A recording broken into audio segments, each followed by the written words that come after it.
Okay, good evening. Our regularly scheduled council meeting of March 17th is now in session. Would you call the roll, please? Mayor Clark? Here. Mayor Pro Tem Mulvey? Here. Councilmember Brinkman? Here. Councilmember Cole? Here. Councilmember Ostermiller? Here. Councilmember Taylor? Present. And Councilmember Trujillo? Aquí. Would you all rise with me for the Pledge of Allegiance, please?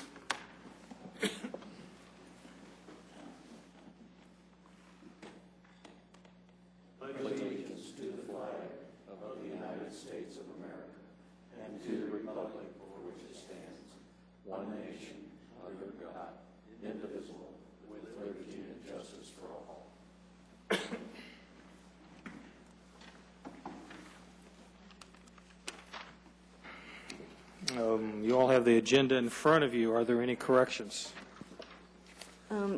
Mr. Mayor, I'd like to move on the modified, the corrected agenda that was distributed. I don't know if everybody picked one up or not. I didn't. Go ahead. It's item 11, ordinances on first reading. I'd like to move that to 9B. Okay. This is the sewer utility on first reading, sewer ordinance. Any objections? All right, then our agenda is approved as modified. Minutes from the February 17th meeting. Any changes? I have a few corrections, and most of them I will give to the city clerk, but there are two that I need to call attention to. The Granicus system is misbehaving, and I know this because I talked to the clerk about it. A couple of, actually that's in the next set of minutes, so I don't have problems with this one, it's the next set, I'm sorry. Okay. I mean, I do have corrections, but they're minor. Anybody else have any corrections to February 17th meetings? Minutes? All right, then those are approved as the submitted changes. March 3rd minutes. Okay, so what I discovered was two motions were missing. I mean, the votes on two motions are missing out of these minutes. And so I talked to Clerk Hefner about this, and when I was down yesterday. And apparently Granicus is having difficulty with delayed motions when we have a lot of discussion before we actually vote, and motions sometimes when motions are defeated. So she's contacted Granicus about that problem. But these occur on page 1 with around line 23. There needs to be a vote in there, and she'll be inserting that. Do you need to know what the vote is right now? No. And on page 16, about line 591, a vote on the motion that occurs at the top of page 15. So both of those need to be in there. The other corrections are non-substantive, and so I will give her my minutes for these two. Okay. Anyone else? Sure, Tom. On page 13, 450, part of that sentence was left out. It says, Mayor Pro Tem Mulvey stated that it is a great idea, and as they hope to sell 100 booths at $90 each or $9,000 per Saturday, he thinks he should buy some advertising to get the event out to the public. Okay. Anything else? On page 16, line 572, not to know. That's one of my many minor corrections, Mr. Mayor. Great. So. In that case, there's no further changes, then these minutes are approved as changed. Any new city employees? Yes, sir. I have one new fire dispatcher to introduce to you tonight, Joni Blount. Joni, if you could stand. Joni comes to us, actually she lived in Arizona, Mayor, for 25 years of her life, so if you guys want to share desert pain stories and stuff like that, you could give her a call. But she's lived in Colorado since 2002. She lives near Station 18 in Highlands Ranch. She did some dispatching for a rural metro in Arizona, and then she was doing some dispatching for the Greenwood Village PD, and now she's going back to fire dispatch and joining our fire dispatch system. So we're very happy to introduce Joni to you to join the Littleton family tonight. Welcome. Thank you for coming, and you don't have to stay the whole meeting. All right, that brings us to guest citizens. We have no guest citizens, but we do have a scheduled public appearance from Mike Goebel, Chief Operating Officer of Littleton Adventist Hospital. And I also have a proclamation, so how about if I proclaim first? Okay. I'll read the proclamation of the City Council.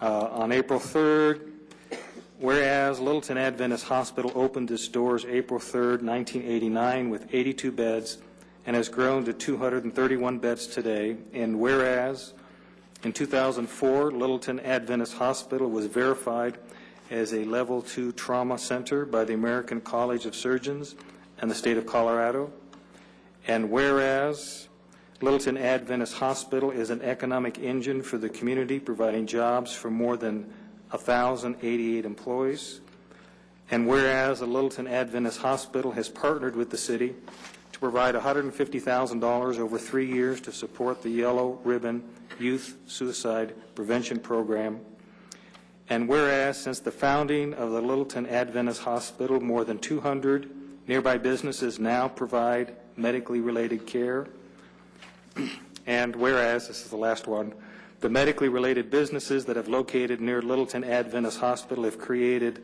1,380 jobs within the city. Now, therefore, I, Doug Clark, Mayor of Littleton, do hereby recognize and value the high-quality medical care provided by Littleton Adventist Hospital, as well as the hospital's community involvement and its commitment to the health of community members. Thank you very much. And let me give this to you. Thank you.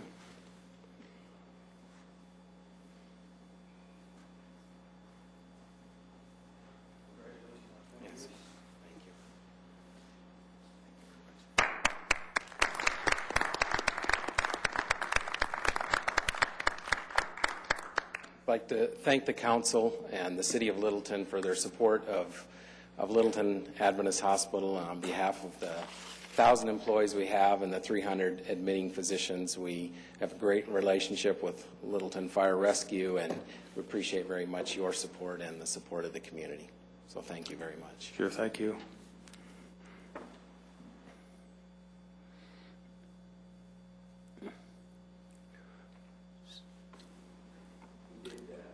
Bring a short video clip that will talk about our mission, and basically from the perspective of a patient will really kind of tell you what we do. Thank you. Yeah, thank you.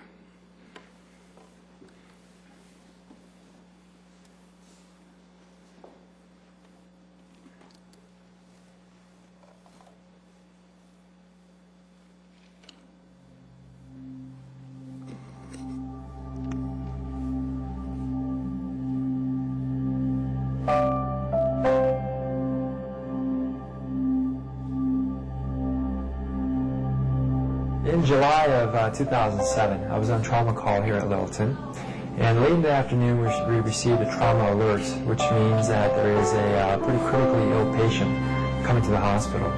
The report was a male in his 50s in a T-bone motor vehicle crash. I was on a side road going onto Arapahoe, and I had the light to make a left onto, I think I was going west on Arapahoe, and the other party apparently ran the red light. I was told she was on her cell phone, either texting or talking on her cell.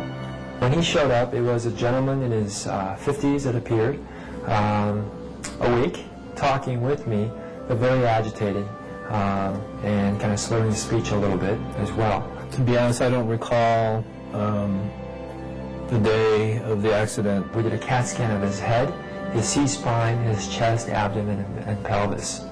The injuries that he sustained, he did have an injury, a contusion, and a subdural hemorrhage in his brain. His C-spine was okay. There were no obvious fractures there. His chest CAT scan revealed that, sure enough, he had a stomach in his chest cavity, which is indicative of a diaphragmatic rupture. He also had a splenic injury, and he had active bleeding from there. And he also had multiple fractures of his pelvis. He does rank up there as one of the sickest patients that I've taken care of. I guess I had a lot of internal bleeding, and they had a rough time trying to stop that. I had several broken ribs, and then, pelvis was broken, I guess, and I had a torn urethra, so it didn't look very good.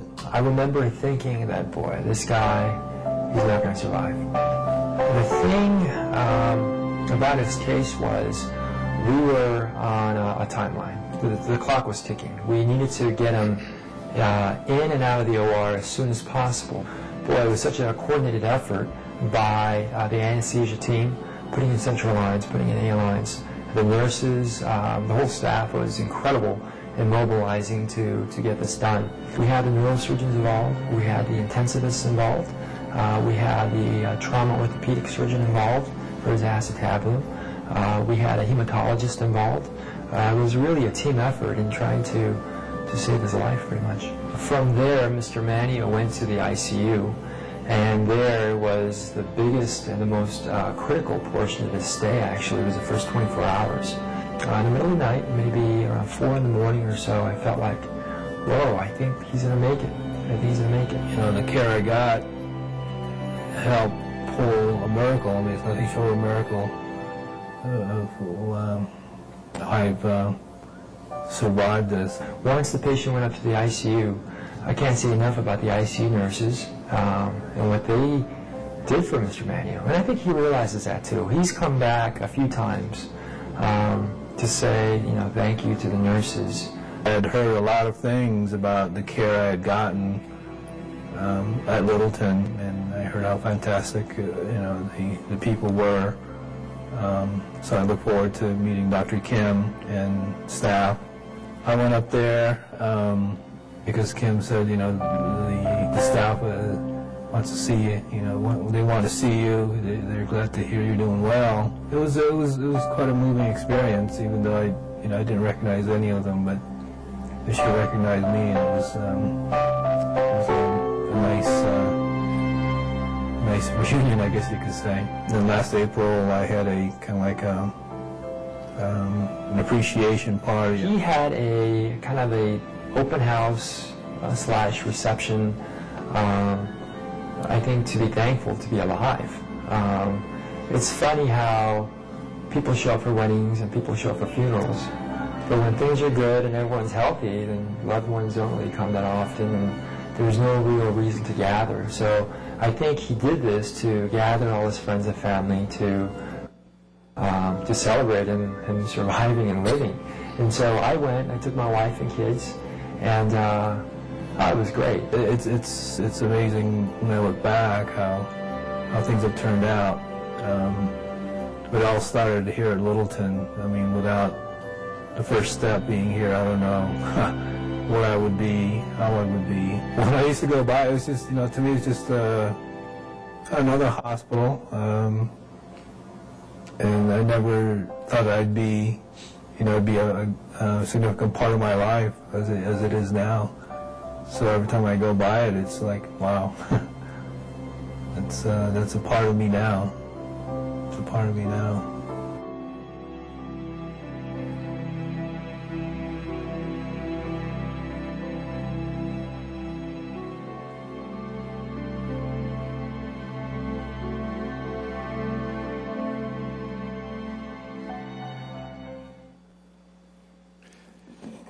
Well, I want to say that besides the obvious benefits of having a hospital in the community, which allows us to have better health care than someplace that doesn't, I've been to Littleton Hospital's emergency room 3 different times and had excellent care each of the 3 times.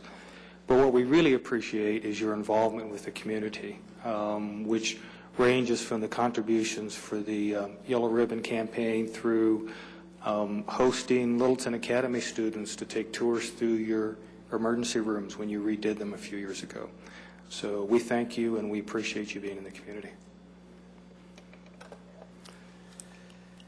Okay, that brings us to unscheduled public appearances. This is a time for any citizen to express an opinion or ask questions regarding city services, council policies, or any other matters of community concern. We ask you, we have a couple items on second reading which will have their own public hearing. So anything other than those items are fair game. Come on down. Anyone? That may be a first. All right, that brings us to consent agenda, which is an ordinance on first reading adopting the 2008 National Electric Code. Could you read that by title, please? This is an ordinance of the City of Littleton, Colorado, adopting by reference the 2008 edition of the National Electric Code with amendments published by the National Fire Protection Association. I'd like to pull this, please. Okay, it's pulled. Since this is the only thing on the consent agenda, let's take it up right now. Do you want to make your synopsis before I did that? Well, this is, yes, please. This is proposed changes that brings the city up to date with the National Electric Code with a few modifications that are specific to the city of Littleton. Is that synopsizing? Perfect. Okay, okay, good. Sir. If I were voting on this for last hearing tonight, I would be voting against it, and I'll tell you the specific reasons why. And I'm doing this, I want to discuss this evening, so some of these might get answered prior to the public hearing that comes about. The first, under arc fault circuit interrupters. It's designed to detect arcing effects in damaged branch circuit wiring. I guess I'm going to ask what record we have of the number of fires that in the last 5 years that has been created by this. What's by this sole cause? What caused that? And I'm doing that because it's $1,000 to $3,000 added to the cost of construction. And this is also because they're not, I don't think, and I'll get to that point in a moment, they are all that readily available. It's an example of technology that is here before we get manufacturing caught up to speed in the city. The second issue is with tamper-proof receptacles. Again, what are our statistics on this being a problem? Because it is only estimated to cost about $50 to change this. Are they available at Home Depot, Savers, or what's the other hardware on South Mineral? Ace? Ace Hardware, or Ace Hardware. And just what is the cost comparisons, and I think there are varying prices for receptacles anyway, but I'd be interested in what the cost comparisons are for this estimated cost increase for building a home. The third issue is rest stops for semi-trucks. It is to provide electrical power and services to trucks while they're parked without idling. And I'm interested in knowing where we will locate such a rest stop in the city. And secondly, who's going to be paying that electrical charge? The fourth item states that there are many more changes in the code that require new products, wiring techniques, and equipment that will certainly increase the cost of construction. This is a direct quote from the staff memo. I think in these economic times, anytime you're adding cost to the construction of residential or business development, this is not a good idea. Unless we have some statistics that tell us just how unsafe our homes currently are, I've got a problem with increasing costs for construction. Which brings up, how is this going to affect remodeling, add-ons, room additions, et cetera, because people today are doing upgrades and not purchasing so many new houses in the community. And under the conflicts, it said that, if I read this correctly, the state of Colorado has adopted this and has kind of mandated that all cities follow it, but is the state going to be paying for this unfunded mandate? And if they're not paying for it, do we have to follow it?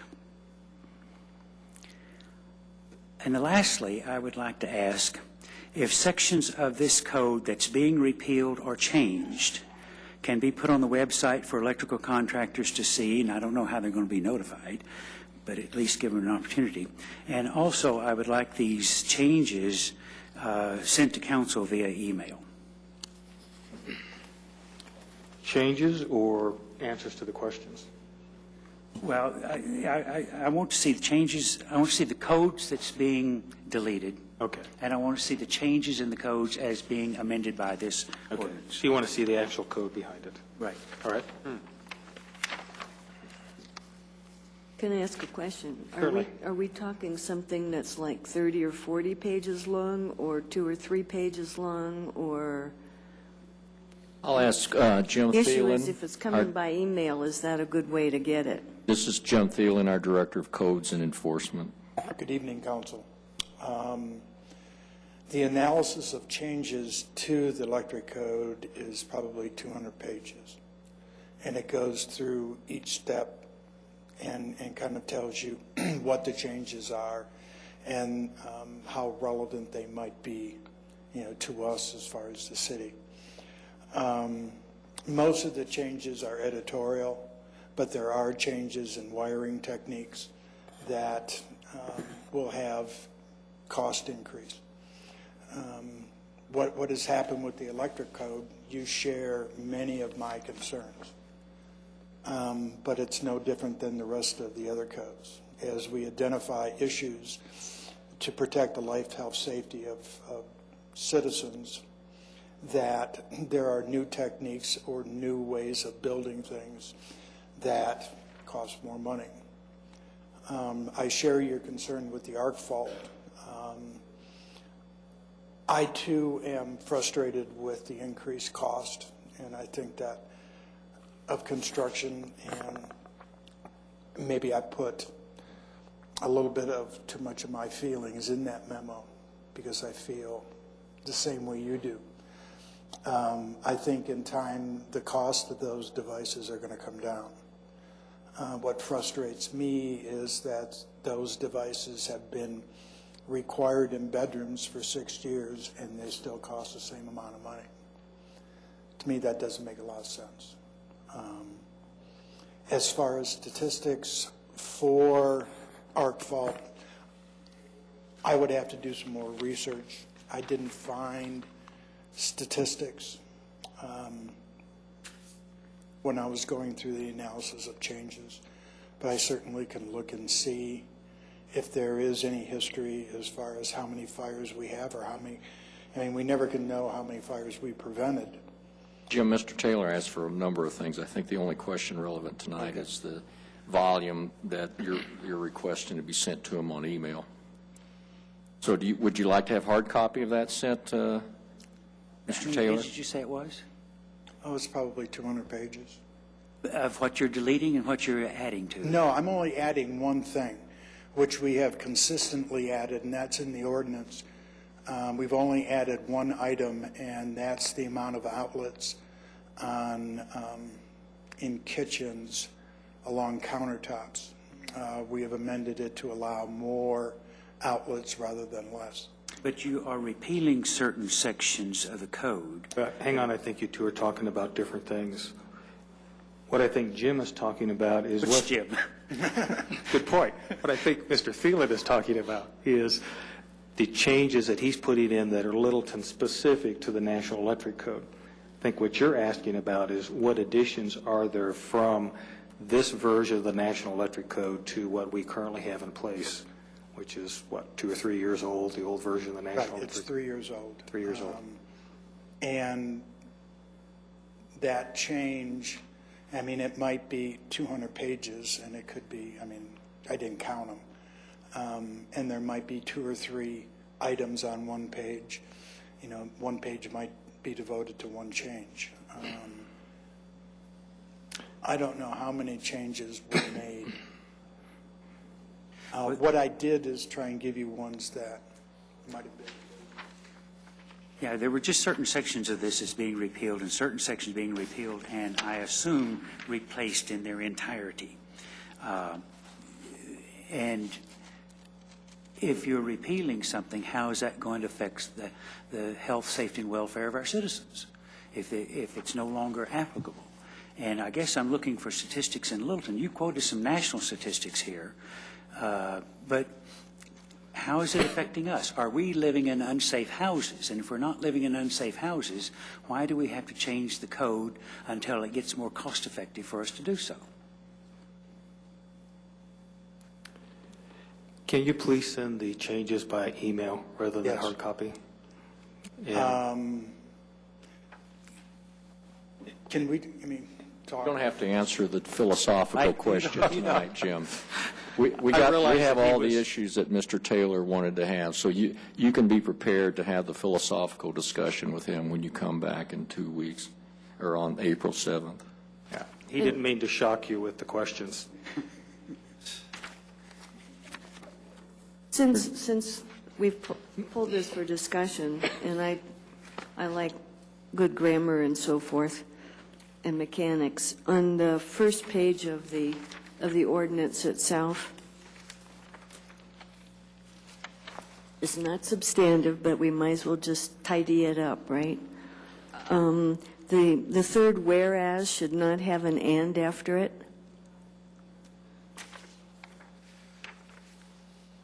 And section 1D, the capital, chapter A should have a comma, not a period after it.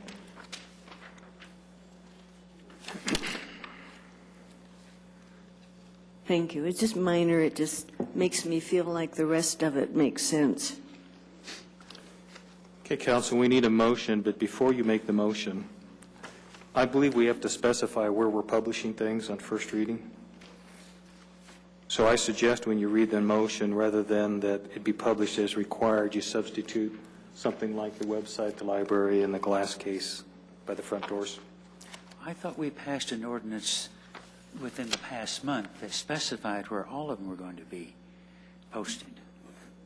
Now we, But I think the council rules of procedure state that when you pass the ordinance, It needs to be in there. it has to be in the motion. Isn't that where it is? It's in the rule. I think the mayor is correct. It's in the council. It's in the legislative procedures Yeah. that when you're doing an ordinance on first reading, you need to state where you're posting. But we did just pass a resolution that says where we're posting because we have to do that every year. But that's for the first of the year for Right. meeting notices. I think on ordinances. ordinances, we have like 5 alternatives, and we have to pick 3. 2 or 3, something like that, so.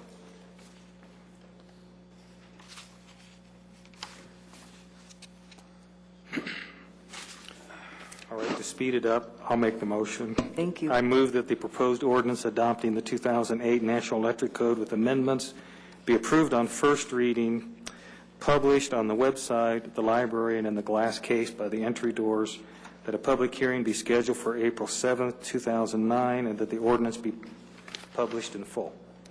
Second. Okay, any discussion? The vote is 6 in favor and 7 in favor. Motion's approved. Okay, that takes us to ordinances on second reading. And the first ordinance on second reading is an ordinance amending the 2009 budget to transfer funds from the Water Utility Fund to the Special Projects Fund. Would you read that by title, please? This is an ordinance of the City of Littleton, Colorado, amending ordinance number 18, series of 2008, known as the Annual Appropriation Bill for all municipal purposes of the City of Littleton, counties of Arapahoe, Jefferson, and Douglas, State of Colorado, for the fiscal year beginning January 1, 2009, and ending December 31, 2009, and repealing Title 7, Chapter 6, Water Utility Account of the City of Littleton Municipal Code. Council, the City Finance Director, Doug Farman, will present this item to you. Good evening. This item was discussed at a special council meeting workshop, January 30th. This ordinance, if adopted, would transfer approximately $11.2 million from the Water Utility Fund, which would effectively close out and eliminate that fund. The water fund money would be transferred to the Special Projects Fund, which is the major funding source for the city's general capital program. This item per charter would need a special majority vote of 6 votes out of 7 to be adopted and approved by the City Council. Any questions for staff? Okay, this is a public hearing. There are no names on the roster. However, you're welcome to come down and speak to us about this issue if you so choose. So now would be the time. Okay, seeing none, how about a motion? I move that the public hearing be closed and that the budget amendment ordinance amending the 2009 annual appropriation bill by increasing total expenditures by $11,205,000 be approved on second and final reading, ordered published by posting at Littleton Center, Bemis Library, Municipal Courthouse, and on the City of Littleton website, and that the council president is hereby authorized to affix his signature thereto. For a second. Second. Okay, it's been moved and seconded to approve the budget amendment ordinance transferring the $11.2 million out of the water fund into the special projects fund. Discussion. I'd like to amend to make a few corrections, Okay. non-substantive. After the first whereas, there needs to be an and in the ordinance. After the 1, 2, 3, 4, after the the sixth whereas the use of funds for the water utility fund, it should be has rather than have. After the next whereas, omit the comma after and. After the last whereas, omit the and. Okay, it's been moved to modify the ordinance by adding an and after the first whereas, changing have to has at the sixth whereas, removing the comma after the second to the last whereas, and removing the and from the last whereas. Is there a second? I'll second. Okay. It's been moved and seconded to make the aforementioned modifications to the ordinance. Discussion. Council ready to vote on the changes? These are modifications to the ordinance. Vote is 7 in favor. The motion's approved. Okay. That brings us back to the main motion, which is the main amended motion, which has the corrected text in it. Discussion. Council ready to vote?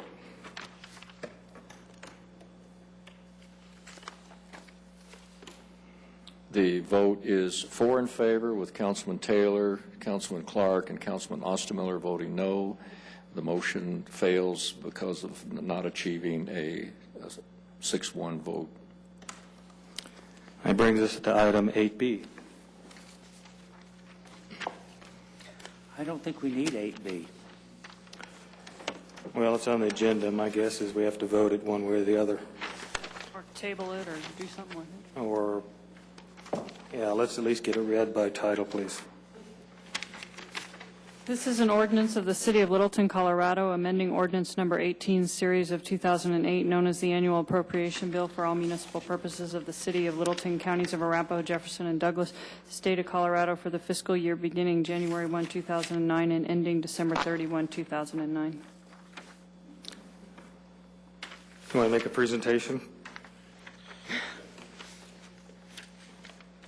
This item was also discussed at the special council meeting workshop earlier this year.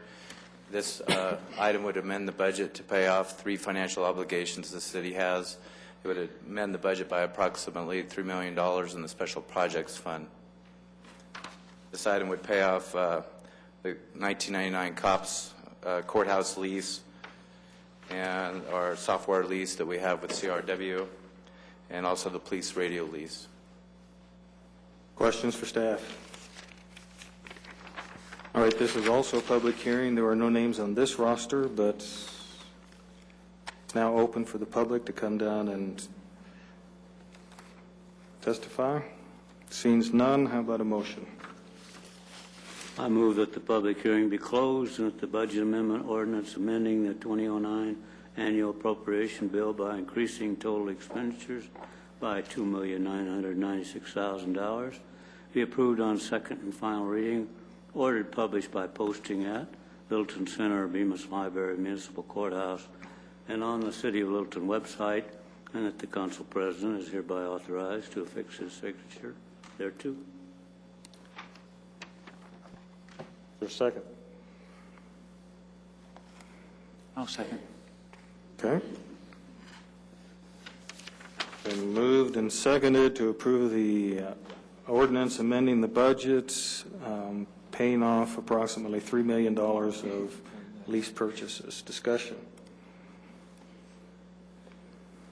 Council ready to vote?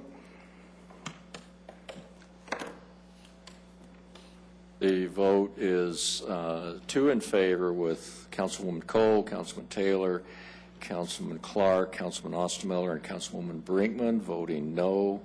The motion fails.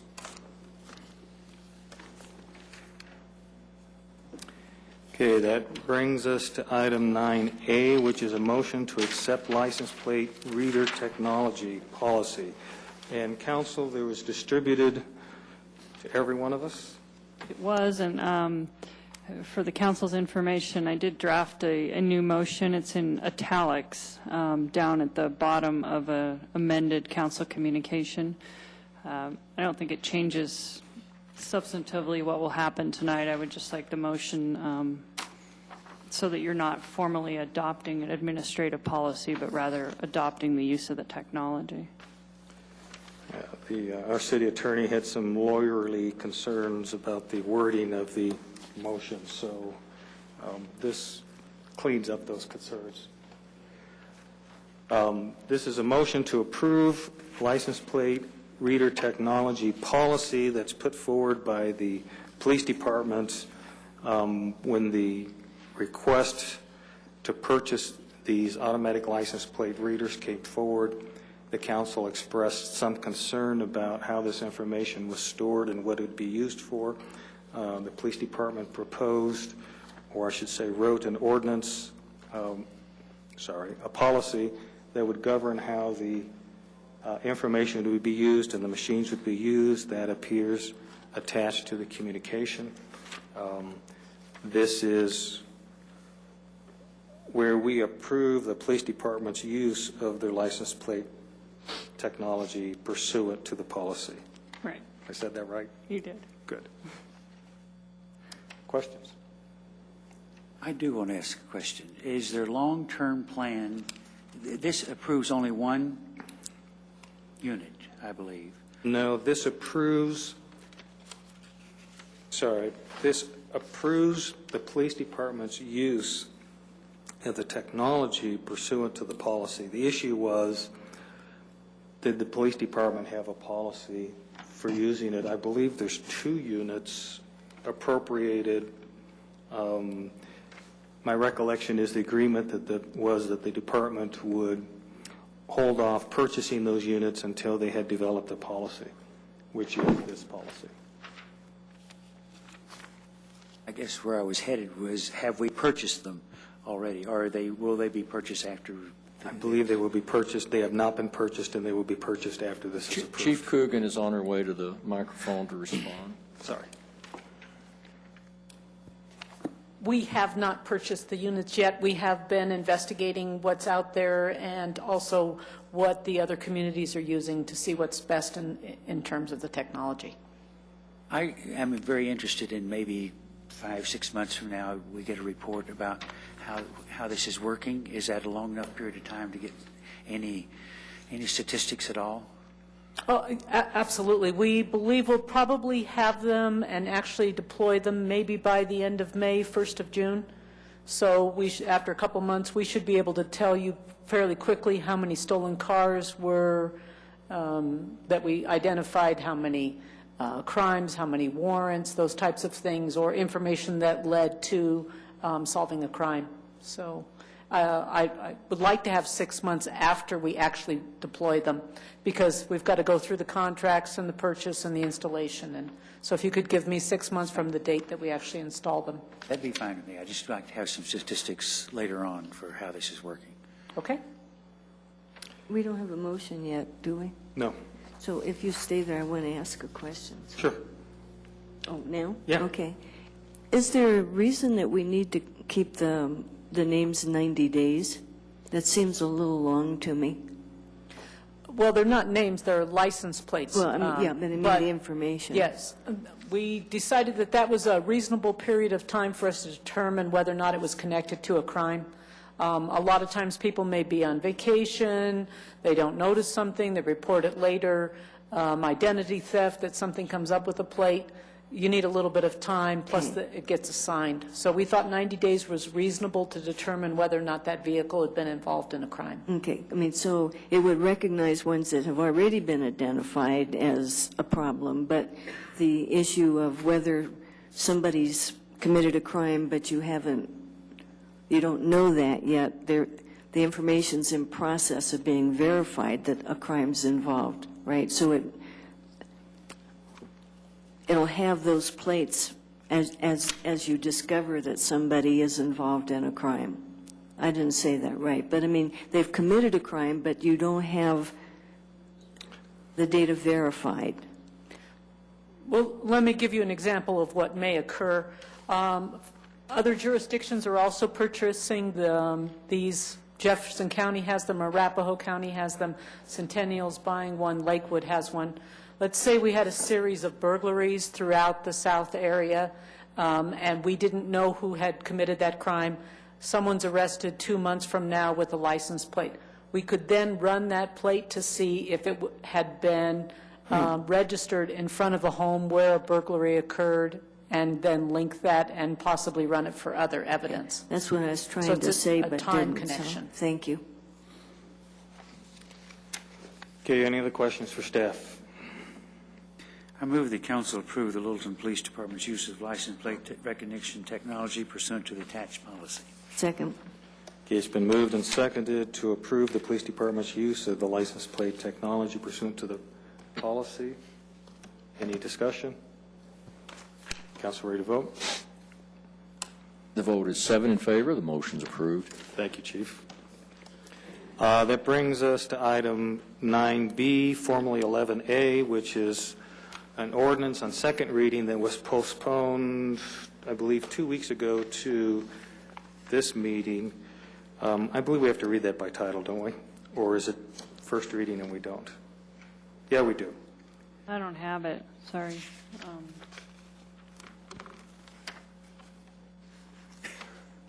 I move we postpone this for 2 weeks. Yeah, I mean, we're not actually going to vote tonight, so. No, we need to vote to Okay. April 7.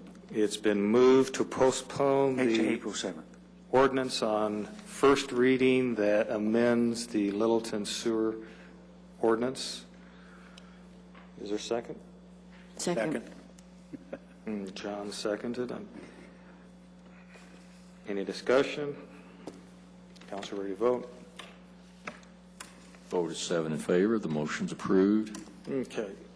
That brings us to item 10, which is 10A, which is a motion approving appointments to the boards and commissions. The council decided when they were doing the interviews and discussing how to do this that we would go to the other room and for the use of the whiteboard. So let's do a 7-minute break. That takes us to 5 till, and that gives Wilton a chance to set up everything in there.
facilitated the You're working from this page.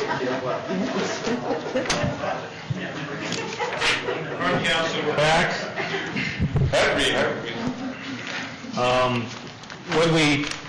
The procedure that we discussed and I believe approved a few weeks ago was that we would all submit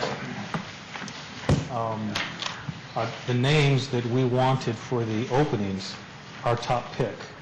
And then the one that was the top vote getter would get the first opening, and then we would go through the second round for each of the boards and the commissions. What I recommend that we do is first take care of the existing board members that are seeking reappointment, because that will then give us an idea of what openings, pure openings there are for the people that we've interviewed. Is that acceptable to everybody? Okay, the first board is the Board of Adjustment. We have 3 openings. Kenneth Schock is currently on and wants to be reappointed. Anybody have an objection?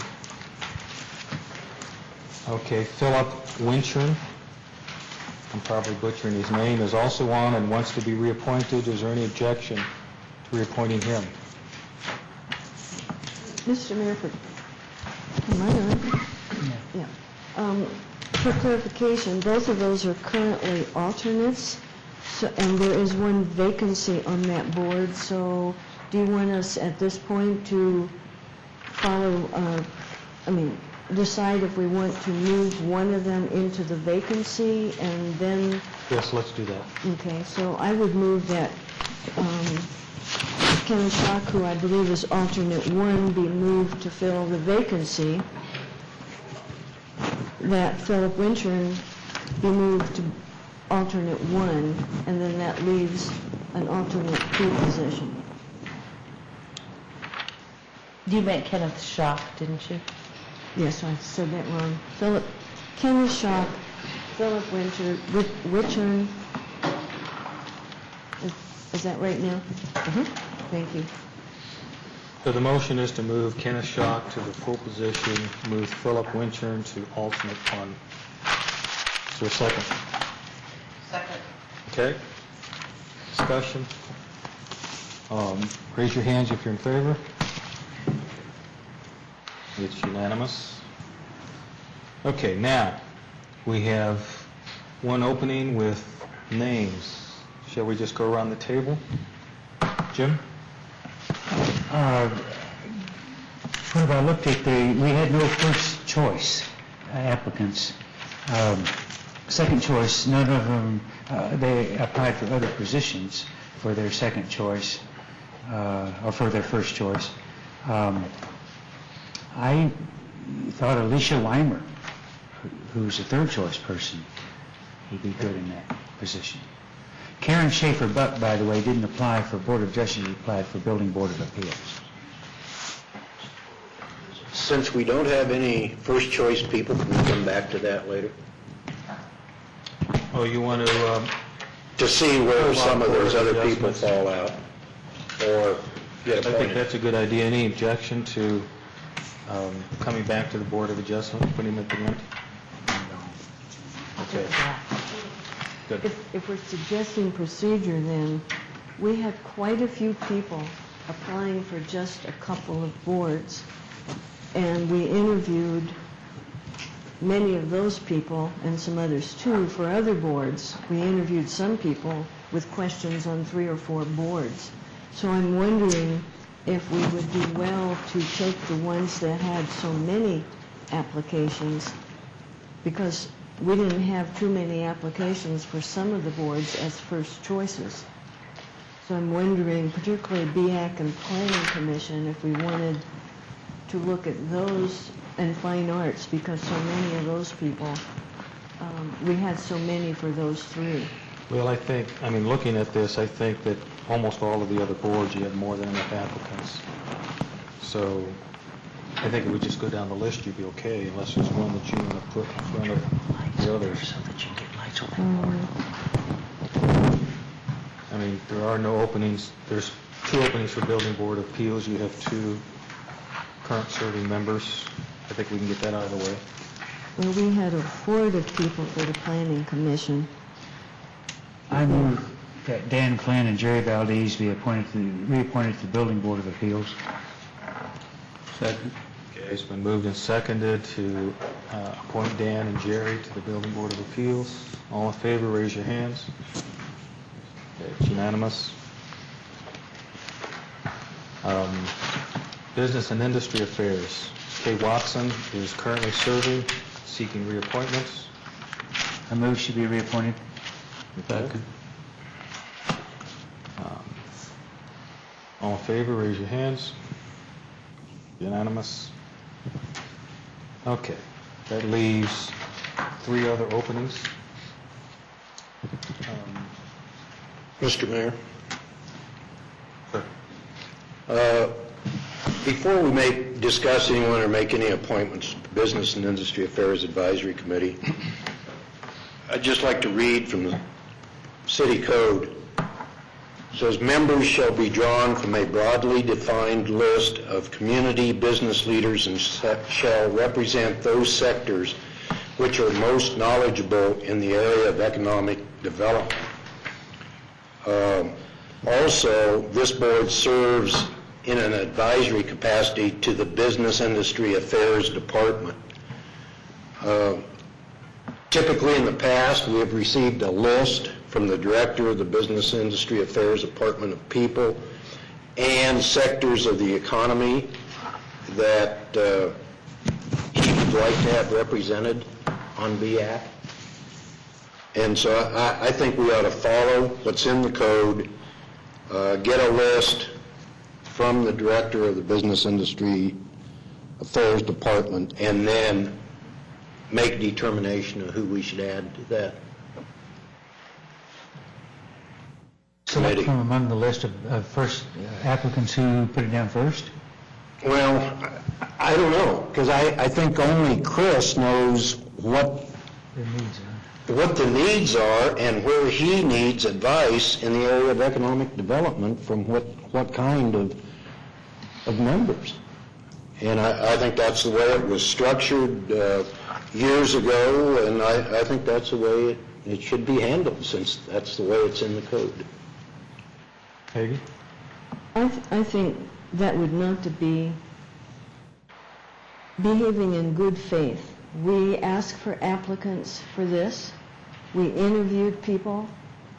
And last year when we talked about this, we said that BAC and/or the department could request people, advice from people, to come in, participate, and so forth, without being obligated to serve on the board, on the committee, since so many of them had difficulty with their business obligations of getting to the meetings, and therefore you lack the kind of ongoing discussions and research and so forth. So I think we can accomplish both purposes by having the department solicit invitation from input from people, but I do not want to violate the process that we established for this. If we wanted to change it, we should have changed it before. Well, I don't think we're obligated to appoint anybody to any board. I mean, yes, we had applicants and we had interviews. That doesn't mean we have to fill all the positions. No, but you're giving a rationale that was said we shouldn't have interviewed anybody. So I thought we had some outstanding people. I think we went through this a year ago, and we made our own decisions without Chris. And I objected to Chris picking the names for the city council for many years, and I thought last year we did it right, and I think we did it this time by interviewing these people, and that we ought to be able to pick different people that aren't already on the board in different industries.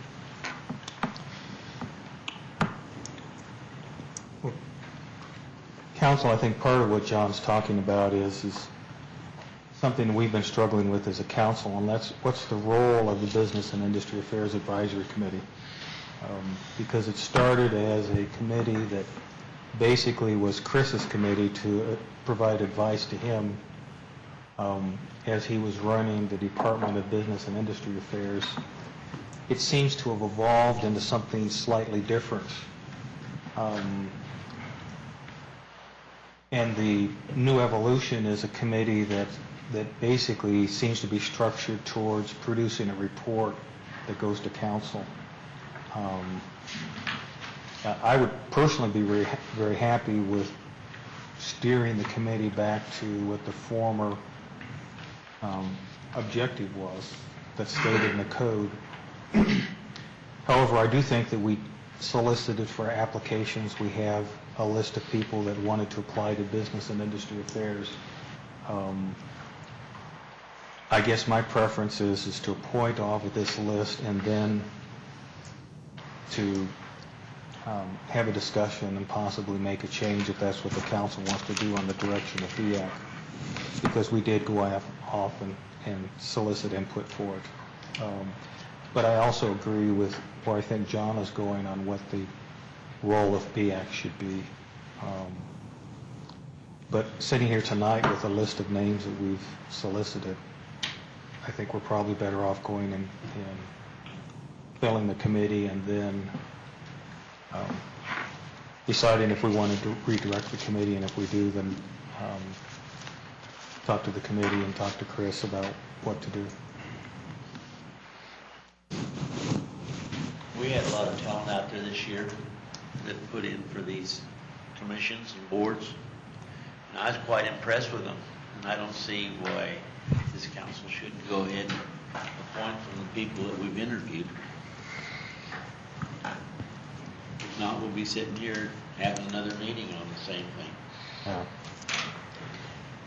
Council, on BIAC also, there's, in talking to Mike Price, the chairman, he suggested that it's currently an 11-person committee. He suggested that, and I don't know what we would need to do to make the change, but he actually thought that a little smaller group would be easier, or would be probably better for them to, for him as manage the group, to be able to get the work done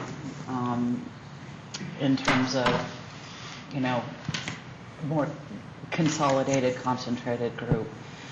So he suggested dropping it down to 7. I think that's pretty severe, but possibly down to 9. There are 3 openings, and there is one other member of the committee who has had a great deal of difficulty attending meetings, has been to 3 of 8, didn't participate in most of the report that was presented.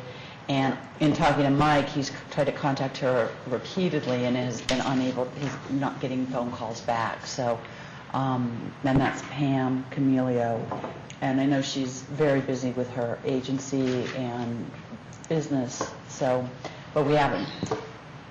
And I tried to call Mike today and was unable to get a hold of him to see if he had talked to her yet, but.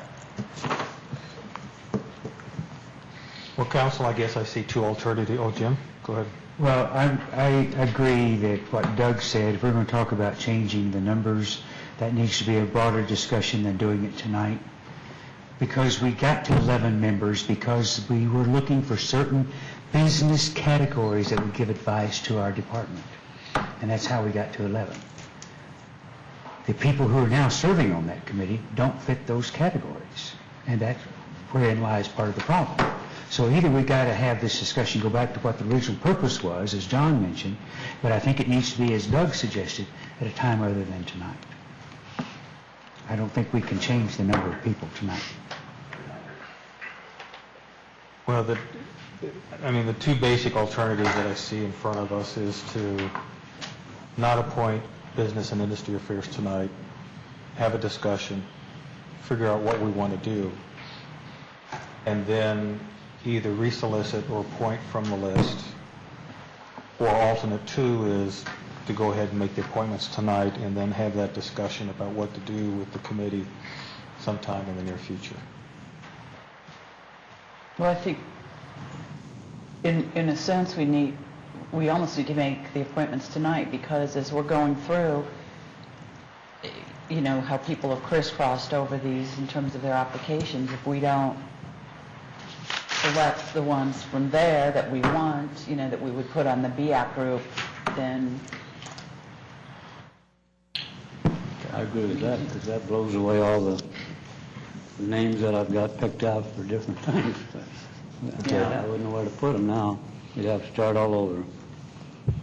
I think we're obligated to do it tonight by policy, by code, but we also, we did something this past year, and we're doing it this current year. We're also reaching out with the breakfast to the large employer groups to have discussion that way. So I think we should continue the way we are, solicit some input, maybe have study session that talks more about what the needs are, get Chris in and talk with him in a study session and make any changes next year if we're going to make them, or incorporate another element again in this year, an additional element. So I ask that we go ahead and select. Mayor, Ma'am. you will have 3 openings on next year's BAC committee that will come up in 2010. Just to let you know, if you decided to bring it down, it would bring it down to 9 if you didn't appoint anybody next year. John, is that all right with you? Well, yeah, I just raised the point. I don't think we're doing it according to code. I don't have anybody on my list for this, but the council is certainly welcome to go ahead and appoint members to BAC. I just don't feel it's being done under the city code and can't support it. Okay. Well, Jim? You on my list? Yeah, first one. All 3 names or just one? Just one. Number 1 would be Susan Bergsteiner.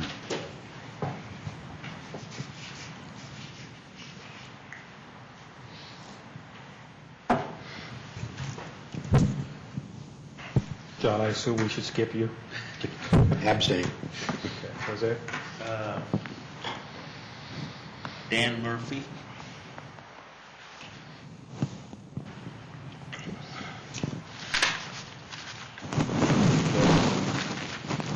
Michael Guilfoyle.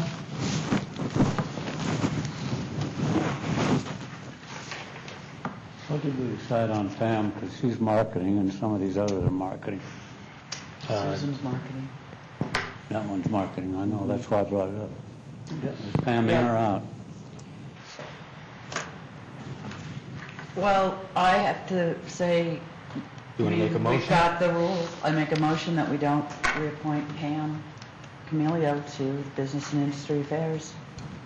Well, she's not up for reappointment. Well, I think if somebody were to go, I'd like to talk to her personally, and I think what's happened is, you know, they're just a 2-person business up there, and it's just been awfully tough for them.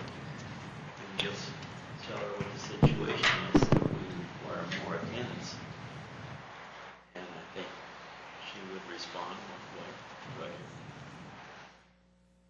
what, and that could be done anytime. You don't have to do it right now. Okay. Okay, it's been moved to remove Pam Camilio from Business and Industry Affairs. Was there a second? Okay, then it dies for lack of second. Okay, then my choice, first choice is Daniel Murphy. Oh, so we're each getting... Oh, are we doing our or if first it's already up choices? there? Well, we were all going to go through our first choice, and then whoever gets the most votes gets appointed to that position, and then we do a second round if we do however many rounds we have openings. Do you want to go back? You want to yeah, go my back and- first choice is Susan. No, she was And Michael. I- She was Michael. Yeah. Guilfoyle. And take Michael off. Take Michael off. And add Dan. Leave Michael on, whoops, because I Another one didn't for put him Dan. on. All right, okay. Okay, sorry. 3, 4. Is that so? You had Dan. I did Susan. You had Susan, and Debbie has Susan. Dan and Dan. It has Dan and Tom and Tom has Dan. Jose. and Tom has Dan. Right, so now it's, Okay, Dr. Michael Cole. Guilfoyle. I was just telling you not to erase it, but you got it off your chest. we're going to be here all night. Well, I was going to pick somebody else, but seeing as how this is a tie, I'll go for Dan Murphy. If you'd gone for Michael Guilfoyle, we wouldn't have to go through this again. Pardon? If you'd gone through Michael Guilfoyle, we wouldn't have to go through this again. Oh. Okay. I guess the question is do you want him appointed to the 2010 slot or the two 2012 slots? It'd be a 2000, the first person would get a 2012 slot. Okay. Would that be right? Yeah, I would, let's just go from top to bottom. Okay. Because our first choice would be, so he gets the 2012. All right, now let's do a second round. Jim? Well, I'm going to go with Susan again. Okay. Jose? Susan? Deb? Susan. David Stevens. Peggy? David Stevens? Scott Graves?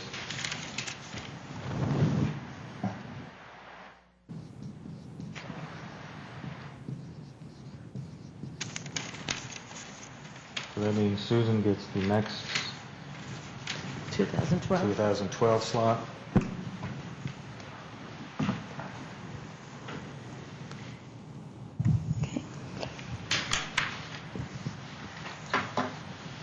Okay, Jim? Michael Guilfoyle. Like the hardest name to write. Put Michael, just put Michael. Michael G. If you want. Michael G.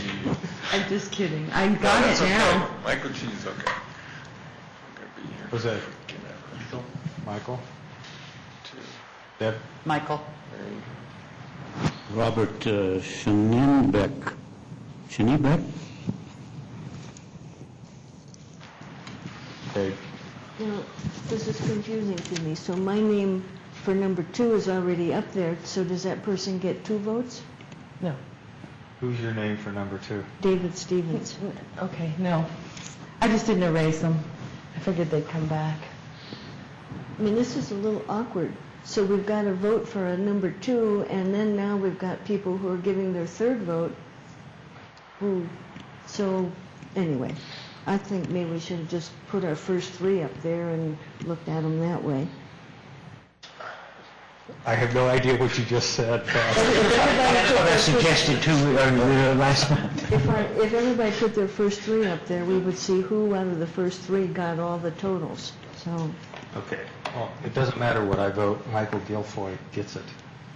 All right? So you don't want to have a vote? Well, my vote is for Scott Graves, but you just have to write it up again. Okay. and it's okay too, 'cause Michael was my first choice, so,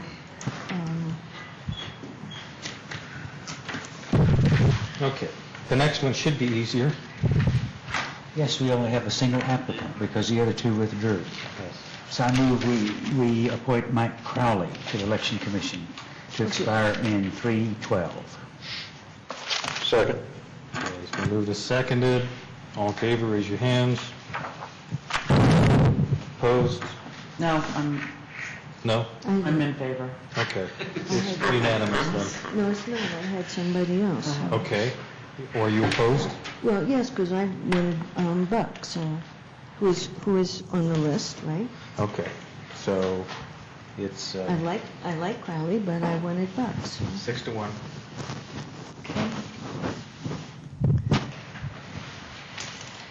Can you tell me who we got on BAC then? Yes. Susan Bergsteiner, Dan Murphy, and Michael Guilfoyle.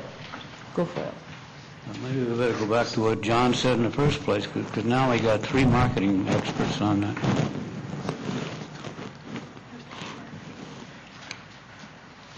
next meeting. Mayor, we need, Thank you for clarifying that. Mayor, we need to do a motion on the 3B, the 3BF people. Oh, you want to just do it all at the end? Or would you rather? Well, you haven't been doing it that way because we've got motions for all the other individual ones, so All right. might as well carry on. I move Susan Bergsteiner, Michael Guilfoy, and Daniel Murphy be appointed to the Business and Industry Affairs, with Daniel Murphy getting the term that expires in 2010, and the other two getting the term that expires in 2012. No, the second one is, Bergsteiner is 2012 as well. Pardon? Susan B. is 212, right? The first two was Murphy and Bergsteiner. Yeah. And they both expire the same year. Which is 212. 312. 312. I wouldn't want to hurt you say, maybe you did. Well, I meant 2012, but I was just doing the year rather than the month. Okay. Is there a second? A second. Okay.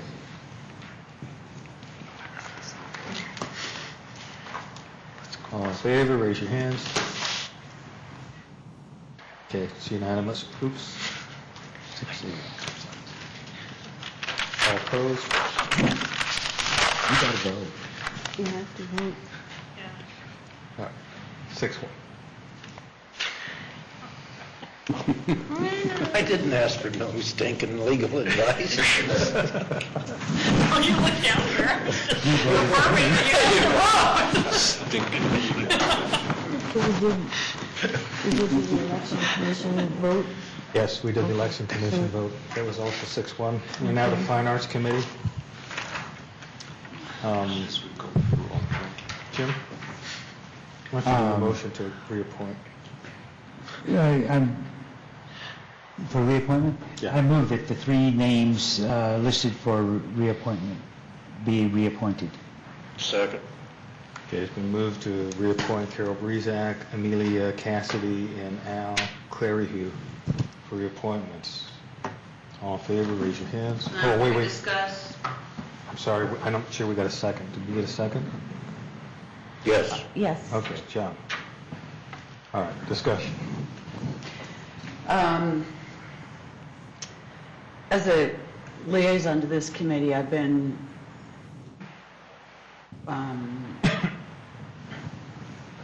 feel as though I have some comments regarding the absenteeism on this. This is a very hard-working committee. It's a committee where obviously the monthly meetings is the least amount of responsibility there. It is a committee that last time I think we replaced 4 or 5 positions on it. And quite honestly, the positions that we've replaced, we had quite a bit of people drop off, but 3 or 4 people dropped off through the year for a variety of reasons. I talked to Joyce Volpe, who's the chairman of the committee, and I mentioned to her the absenteeism issues with Emily and Al. Emily has missed 5 out of 11 meetings, and Al has missed 4. They both have the lowest attendance on participating on activities outside of the meetings also. Her comments back, which I told her I would share, were that she felt that they were also working on things that were not attendance required in terms of outside of the regular meetings, so that they were doing some extra work there.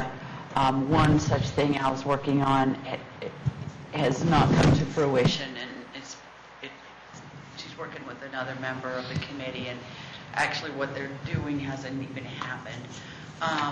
And Emily is on the marketing committee, and her absenteeism has actually been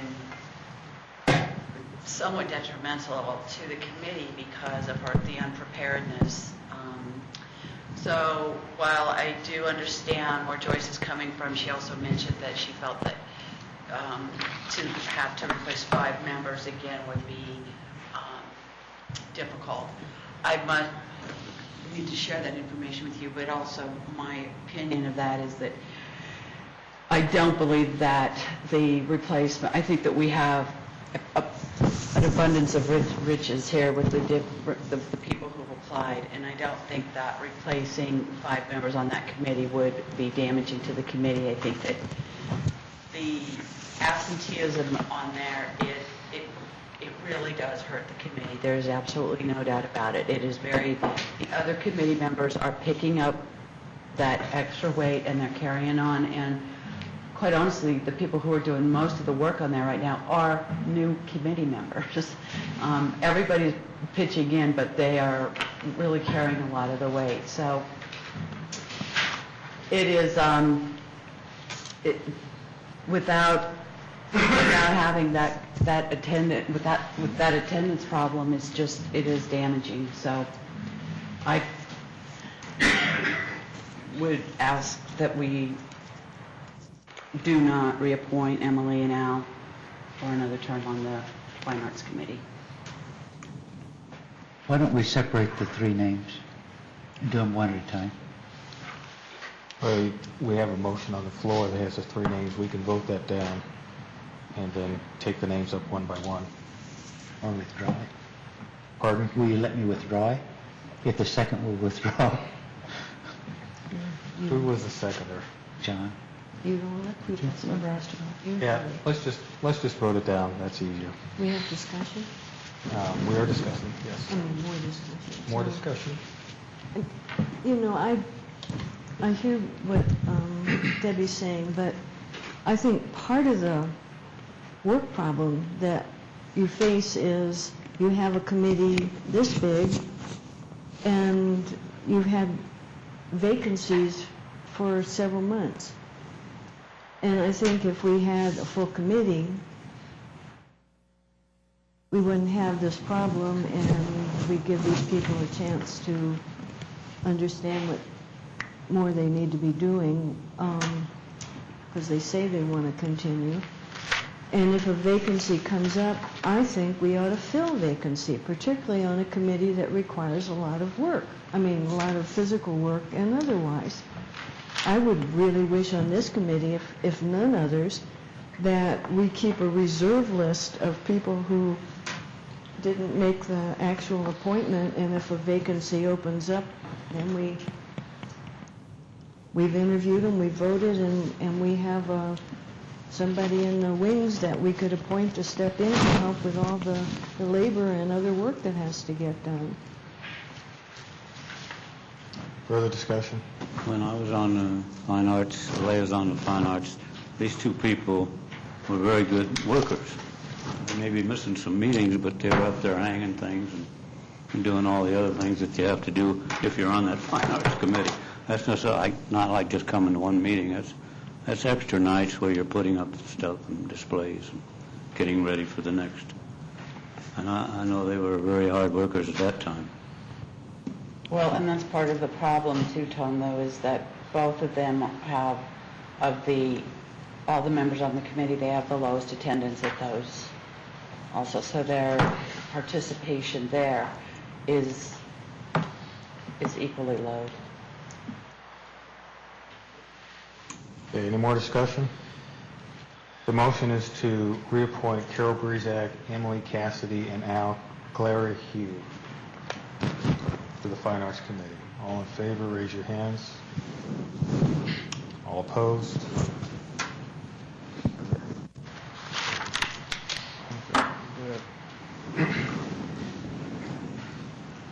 Okay, now we have 3 more openings. We're going to put up all of our picks or continue to do them? I think each of us puts 3 up and we see who gets the most. All right, I'm fine with that. Is that what everybody wants to do? Everyone put up all their picks? Say 3 at a time, yeah. Okay. All right, Jim, go for it. Peggy Dietz.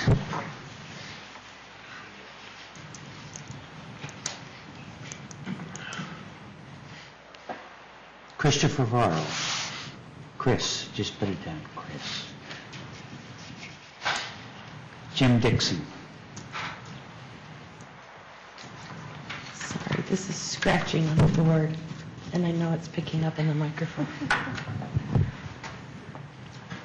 That's because you're using the wrong hand. No, Councilmember Taylor, I'm using the correct. Way to go, Wendy. Good comeback. John? Jim Dixon, Denise Sen,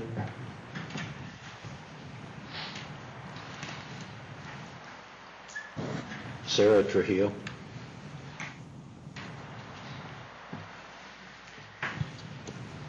Now, you can't give Jim Dixon 2 votes, can you? If Here's the one. name is the first one, then you got to have a 1 after each one of those names, right? Yeah, a tick mark after each. Sorry. Just a dear. She did that with her left hand, too. Jose? Denise Sen. And Jim Dixon. And Sarah Trujillo. Debbie? Peggy Dietz. Sarah Trujillo. Who is that? Sarah Trujillo. Sarah Trujillo. And Jim Dixon. Tom? C.J. Van James.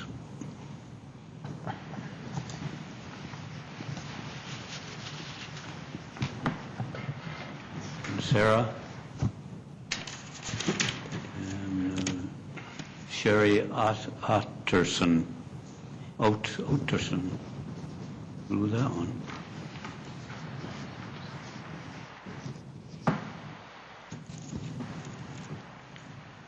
Peggy? Sherry, Chris, and Peggy Dietz. Denise? Jim Dixon? Sarah Trujillo? Alrighty. We've got A tie there. a tie. Oh, we've got 3 openings. Oh, we have a tie for these two. We have a tie. Peggy and Denise. All right, let's go around one more round and vote between Peggy and Denise. I was hoping to put Peggy on the HPB, actually, but I was hoping to put Denise there, but okay, your 2 votes are out.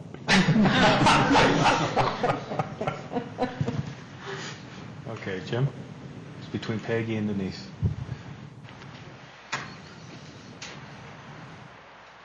We'll go back to Jim. I'll still say Peggy. Don? Denise? Jose? Denise. Peggy. Peggy. Peggy. Denise.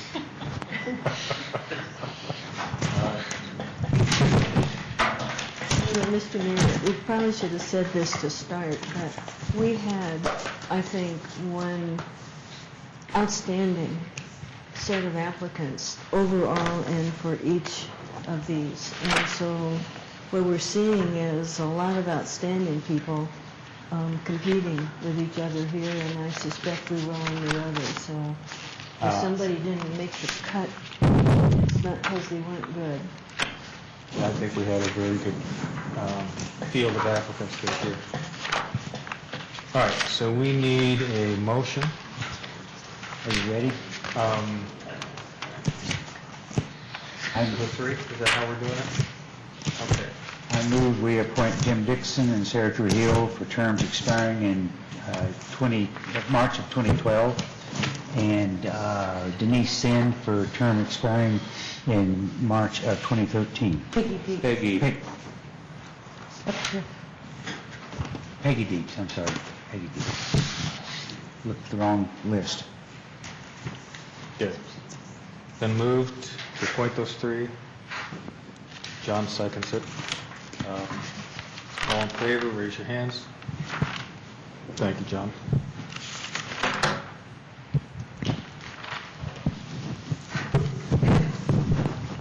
Historic Preservation members currently serving.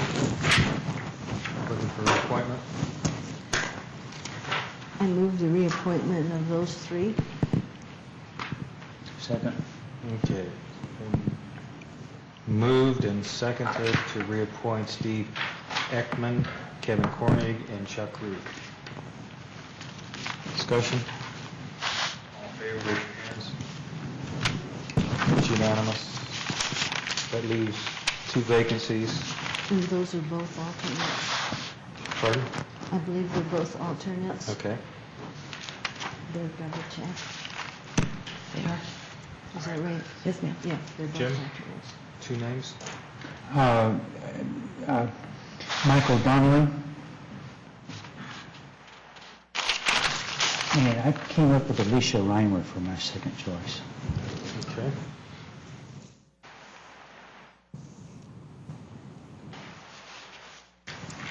Yeah, that's right.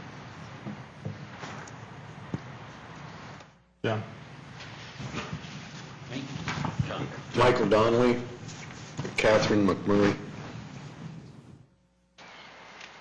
with a K. Yep.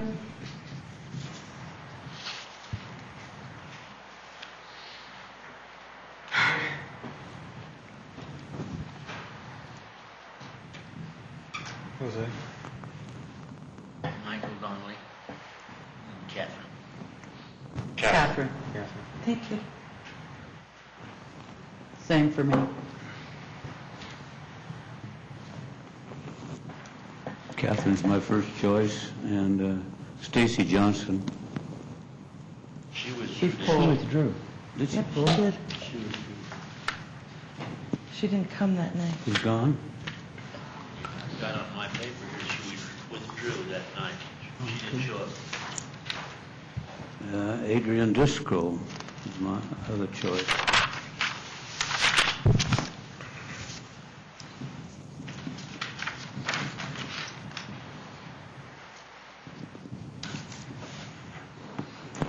Okay. I'm probably going to throw away a vote here. Denise Sin and Michael Donnelly. Peggy can't hear you really. Denise Sen. Denise and Michael. And I have Michael and Peggy Deeds, but, so, Adrian Driscoll. We have Okay. 6 and 4. All right.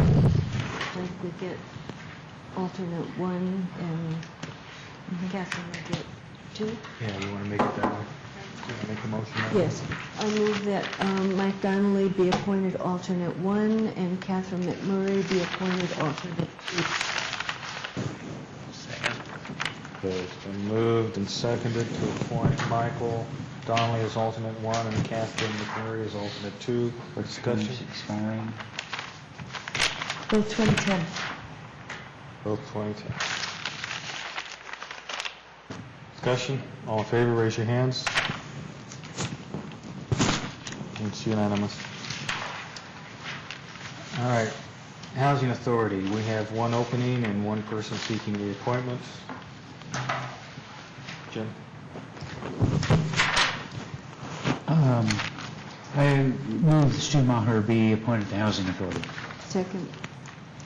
It's been moved and seconded to reappoint Stu Maher to the Housing Authority. Discussion, all in favor, raise your hands. It's unanimous. Library Board. Got 3 openings. Nobody seeking reappointment. Oops, wrong pen. There it is, sorry. James? Well, I only have 3 names. Laura Hooper, Lois Howard,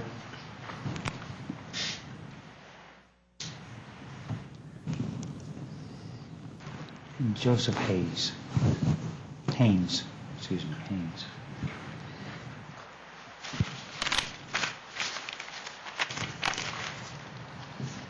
Tom? Same 3. Laura, Lois, Joe. Jose? Same as mine. Deb? Same. Tom? Same. Peggy? Same. But we had 4 vacancies, didn't we? Pardon? Didn't we have 4 vacancies? No, I believe we only have 3. Three. Okay. So you're having 3 is just the right number. So we have one that has a 2010 spot, and they all got 7 votes. So the other 2 are 2012. Okay, somebody want to make a motion and include who gets the 2012? I think it's 2010. I move Laura Hooper and Lois Howard have terms expiring in 2012, and Joseph Haynes in 2010. Second. Okay, it's been moved and seconded to appoint Laura, Lois, and Howard. Discussion? All in favor, raise your hands. It's unanimous. I'm sorry, who seconded that? Thank you.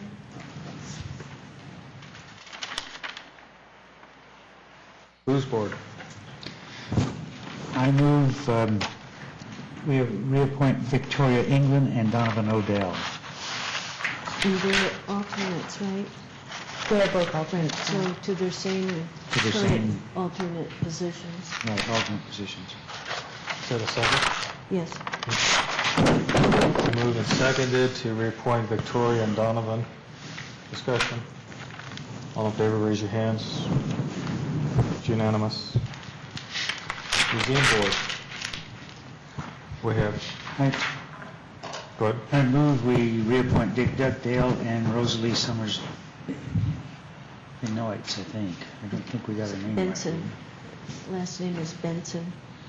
Thanks. Okay. B-E-N-T-Z-I-N. Second, Peggy? Yes. Okay, it's been moved and seconded that we reappoint Dick and Rosalie. Discussion? All in favor, raise your hands. It's unanimous. Planning Commission. We have 3 currently serving that are seeking reappointments. Jim? I'd prefer not to make this motion. Okay. Someone else? What do you say? He prefers not to make the He motion. says he wants to spread the wealth. Somebody else want to make the motion? For the museum board? No, for Planning Commission. We're looking at the 3 currently serving.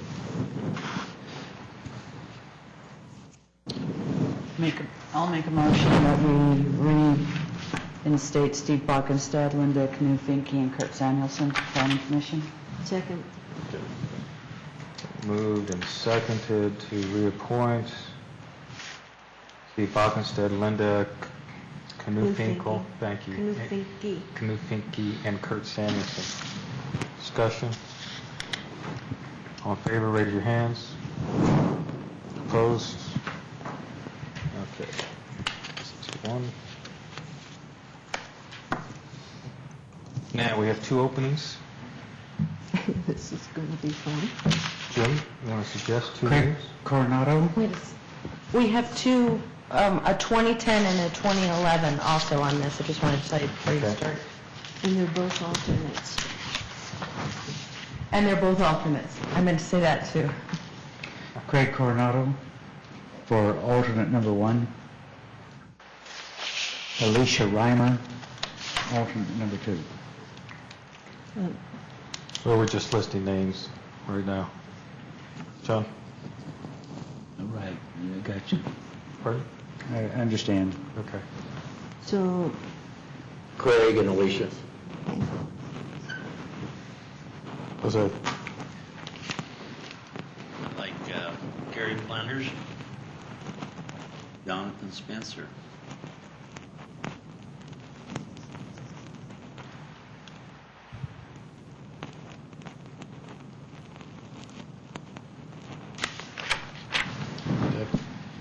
Jim Lynch.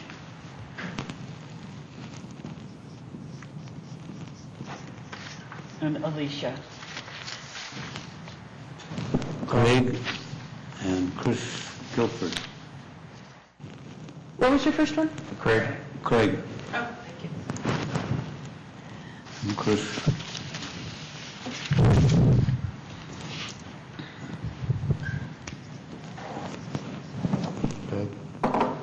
Jonathan Spencer, Craig Coronado, Craig, and Chris Gifford at the bottom. So we have 5 3. and 3. Okay. So he would be 1 and she would be 2? Yes. I move Craig Coronado be alternate number 1 to a term expiring in 2010, and Alicia Reimer to alternate 2, expiring in 2011. Second. what, second? Yes, second. Okay, sorry, second. Discussion.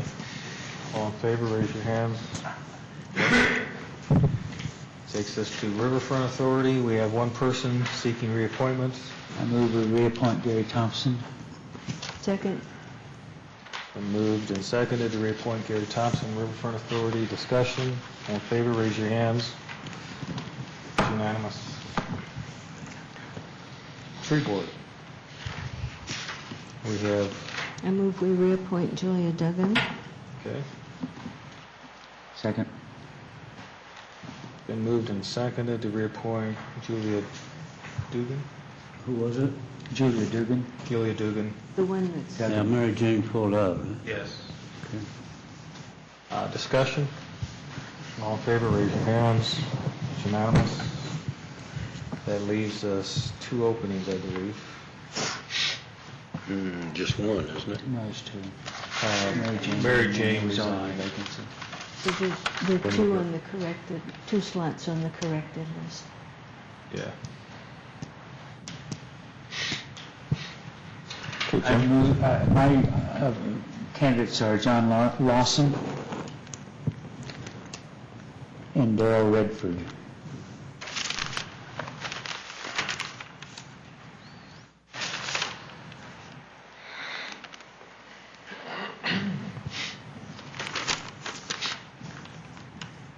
John? John and Darrell. Was that? Yeah, Darrell, and did Jonathan Spencer get put on another one? Mm-mm. Jonathan Spencer? I'm going to vote for Darrell. He had a vote for Darrell. Thank you. Okay. John Lawson and John Spencer. Leon Travis. I like to do that. He's a tree expert, but... And my second was Darrell Redford. Peggy. Have the second, I'll look at those.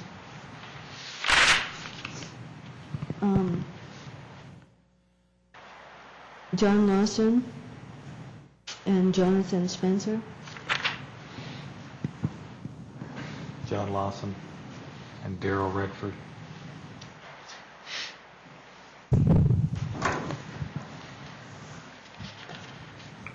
One ends in 2010 and one ends in 2012. Okay, you want to make a motion?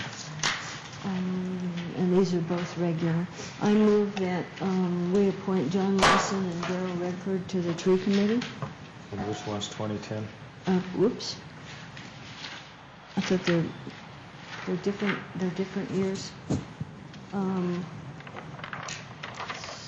So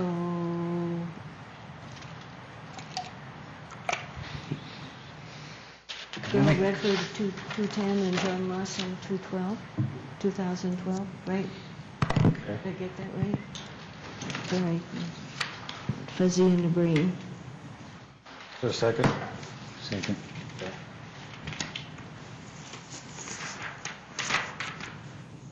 It's been moved to appoint John Lawson to, what was it, 2012? And Darrell Lawson to 2010. Darrell Darrell Redford. Redford. Darrell Redford's 2010. Discussion. All in favor, raise your hands. It's unanimous. I move we appoint Frank Atwood and Pat Smith to the Victim Assistance Compensation Board. Second. Was that Deb? Second? Okay. I did. Who's that second? It's been moved and seconded to reappoint Frank Atwood and Pat Spindler. Discussion. All in favor, raise your hands. Okay.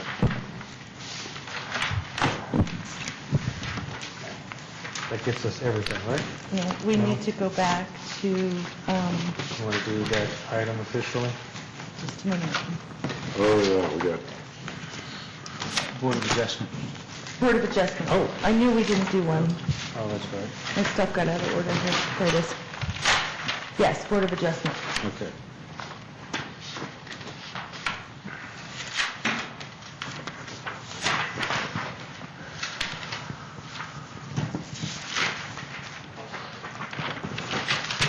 I believe we reappointed Kenneth and Philip, didn't we? Yes, we did. Yes. And so we're looking at the one vacancy Alternate two. for an alternate two. see, Crowley was, John Spencer.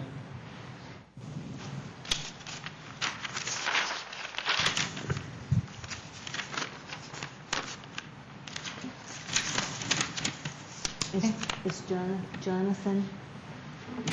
It's really Jonathan Spencer. I just, That's good enough. I know. We know what you I know that it's Jonathan, I just wrote it like that. Okay. Jonathan. One more. All right. Jose? Yes. Deb? Chris Gifford. Tom? Didn't we put Mark Crowley on something? yes. Oh, good. I was going to bring him up to Karen Schaefer-Buck. Oh, excuse me. No, we did. Didn't we? We didn't have Mark Crowley? Yeah, he's on On election committee. Election committee. Gotcha. He's a good man. Peggy? Jonathan? Jonathan?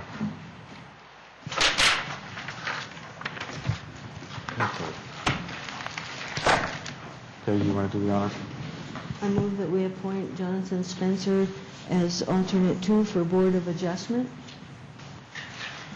Second. Okay, John seconded it. Discussion. All in favor, raise your hands. It's unanimous. Now that's everything? Yes, sir. Okay, great. All right, I believe that takes us to reports. Mr. City Manager. Yes, Council, I have 4 quick items for you. First off, at each of your positions in council chambers tonight, I put a report, actually it was a handout, that Chief Coogan had attended a neighborhood meeting a week ago regarding the police facilities. And Dr. Cole had requested that all council be given copies of this. So it should start, yes, right there with detailed information for mineral priorities. So if everybody just has a copy of that, and so Did you now, get the copy? it should have been up at your, Didn't get? Are you sure it wasn't in all right. I'll just make sure, I may have an I'll extra. give you one. Okay. Well, you got it memorized? You don't need that? I'll get one. I think I have an extra in here. I'll hit you, Tom, on the way out. So anyway, this was handed out, and there had been some discussion about it. And so now everybody has everything that was discussed at the neighborhood meeting. Secondly, I wanted to report to you that as directed by council, I did contact Steve Anderson, the owner of what we call the Sheriff's Building on Littleton Boulevard, and I do have a letter from Steve that kind of giving his guidelines under which he would be willing to discuss the sale of that property. Also, we did a field trip with Chief Coogan and her command team. I should have a memo to you with that critique in your Thursday's packet. So just to let you know that, yes, ma'am. So did they look at that in terms of everybody moving there, or part of the function moving there, or just kind of looking at it in general? We looked at, given the configuration of the building, Dr. Cole, we looked at it in terms of just its overall adaptability. And there's some pros and cons to that building. So it's more of a general discussion about what some of the strengths and weaknesses of that property might be. Okay?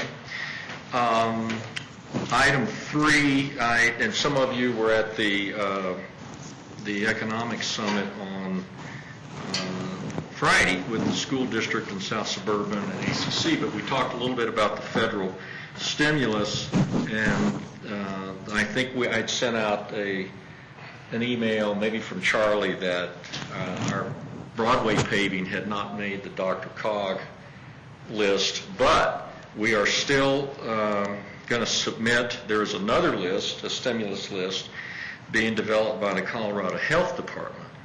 And we do intend to submit the relining of that sewer main that Charlie has discussed with you, that 66-inch sewer main.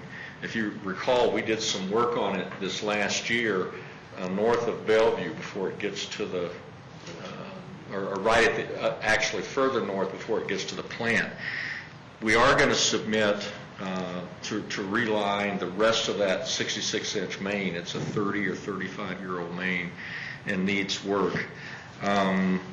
The applications have to be in mid-April. There's a final cut in June, and so we won't know until then. As you might guess, Fred Bromberger looked at the current list. The state has $30 million, or that's coming down from the feds. They have $600 million in applications. So, but sometimes smaller projects can get in there, because if you've got great big ones, you know, they're going to sap it all up. Sometimes they don't get in. So, at least we're going to have our hat in the ring on that one. That's a $4.5 million project, and so we are going to go ahead and submit and just see how it turns out on that. Jim? Broadway goes by Littleton Hospital. Yes. So couldn't you submit Broadway to the Colorado Department of Health also? You're learning from Boston. That we might try to do that, Mayor. I did want to also talk about our own mini stimulus, which is our Tabor package. Since the voters approved last fall, the city retaining $1.6 million, and as you remember, you earmarked almost $1 million of that, $967,000 for seal coating. We opened bids last Thursday on that and got very, very good bids. And I think we're actually going to be able to do maybe as much as 20% more seal coating than we had planned on. So you will see an expanded, I think, a street list, as you know, that's on the website now. But because the bids are coming in so favorably, we're going to be able to extend that. We got very good bids. Charlie also wanted me to let you know that we will open bids this week. So that's just the seal. That's just the overlay. That's in the Tabor. Then, if you recall, we've got about, I think it's over $1.5 million in our standard street building program, and that's the rebuild of Main Street from Court Place to Rapp, and then there's a rebuild in Omar South on Bellflower. We opened bids on that on Thursday, and then we also have some CDBG money, if you remember, that we submitted, so we'll be open bids on that. So with the way these bids are coming in, we could see a substantial amount of street work just with our own local money this summer. And, one final thing, at council's direction, I wanted to report to you that Jim Thielen and Dave Stacy from our building maintenance department did start to do an assessment of the mineral building, and Jim thought we would have that also ready to go in your, maybe not this Thursday's packets, but next Thursday. You mean the results? Did you say? What will we get? The inspection, the assessment. His assessment. His assessment, Okay. yeah. So he and Dave has been in the building, and we should have that to you, within the next week or so. So those projects are moving along as council requested, and that's all I have, Mayor. Mayor, City Attorney. And last Friday, we did retain, and I think the contract's been executed, for Bonnie Rorigan Associates to do the appraisal on the mineral building. That process should take about 4 weeks, and I think she understands some of the timelines and has indicated that she believes she can come in during that time. And also in your Thursday packets, you'll find a code of conduct that I've been working on. It has gone back through senior staff for comments, and this is more of a code that clarifies the roles and the relationships and responsibilities between council, staff, relationships with the public, that sort of thing. I know we're not meeting for a while, so I didn't want it to get lost. If I could get everybody's comments back, and I'll put a cover memo on it. Within a couple weeks, I'd like to put it on the agenda sometime in April for adoption. What was the cost of the appraisal? What did you get it for? Well, it's an hourly, so it depends on how much work goes into it. I think it's not to exceed $7,000, but I'm not sure what the exact cost will be. Jim. Yeah, interesting that you're getting good bids on the paving, Jim, because of the information we're getting through Dr. Cog is that some of the contractors out there saying, oh, great, we got stimulus money, we know we're going to get work, and they're not reducing their prices. That was some of the reports that's come through us. So I'm glad to hear that we're getting some good bids, and be interested to see what comes on these reconstruction bids coming down. I also am going to give you, Jim, this is from, it probably needs to go to Phil, but it's Regis University, because our employees are, through Dr. Cog, eligible for discounts for hourly coursework at Regis, in case somebody wants to go through and get that. And I've returned from the National League of Cities meeting. I didn't have time to prepare a report for tonight, but I will get one hopefully by the next meeting. John? Yeah, over the last couple of weeks, I've been to so many stimulus meetings that I'm totally confused as to where the economy is going. The one at the school district we had last Friday with the school district was very interesting. It's too bad we ran out of time. I would have liked to have heard more of John Brackney's comments, or possibly Mr. Voigt's comments through John. Anyhow, Doug and I went to a chamber briefing last Thursday, I guess it was, where an attorney from Brownstein Farber from their Washington office gave really an interesting background on the whole stimulus package and some of the stuff that got in it to get votes for it.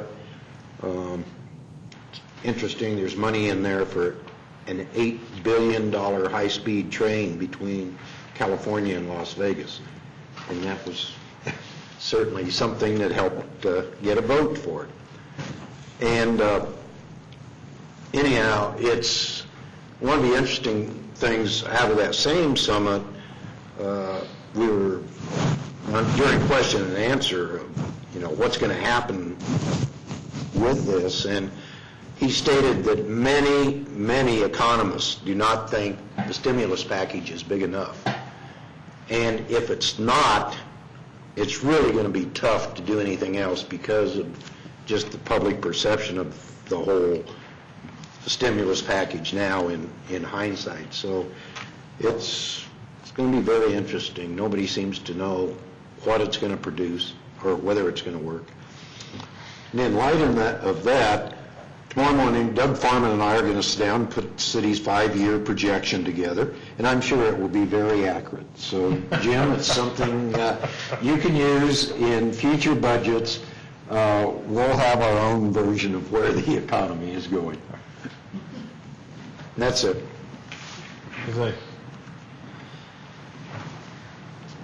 Speaking about the stimulus, mostly most of the people that come into my restaurants, you know, they always ask me, did you get your stimulus today? I said, no, not yet.